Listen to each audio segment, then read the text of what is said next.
This madman would go to the police station every time he killed 100 people, but not to turn himself in. He was just a bit tired and wanted to rest in prison for a while. After his rest, he would break the iron door and escape, only to continue his maniacal crimes. He was truly a nightmare for the police. This man was supposedly killed by a nuclear bomb 30 years ago, yet here he was, not only resurrected but also intent on chopping down a legendary bandit. To avoid being minced, the others began to fight back, but they couldn't kill him. The man's reflexes were incredibly sharp, he could even block every bullet with his axe. Seeing the situation was dire, they began to flee, but the man pursued relentlessly.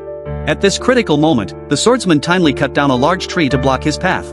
However, even he, known as the strongest swordsman, was no match for the man. With a single slash, the man easily caught the swordsman's blade between his fingers. He then swung his axe at the swordsman, who barely managed to block it and avoid being crushed. The man's terrifying strength seemed inhuman. Although the swordsman was rescued in time, his will was completely shattered by the man, which was more painful than being killed outright. The swordsman, feeling resentful, went alone into the deep mountains and removed the ornate decorations from his blade. Now, only through diligent training and defeating the man could he rebuild his will. But the shadow of that time still loomed over him. The oncoming sharks were like the man's swinging axe. Even though his body was already torn by the shark's teeth, he still lacked the courage to draw his blade. Upon learning of the swordsman's failure, the employer deemed him unnecessary to live.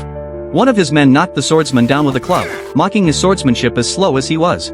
Seeing the swordsman unresponsive, one of the men stepped on him. Suddenly, the swordsman seemed to have an epiphany. The movements of his opponent appeared in his mind as if in slow motion. The swordsman instantly drew his blade, moving like a flash of lightning through the crowd. No matter what kind of attack he faced, he had already anticipated it before the battle. The swordsman cut down everyone in his path, but he didn't dodge the attack from the employer's son.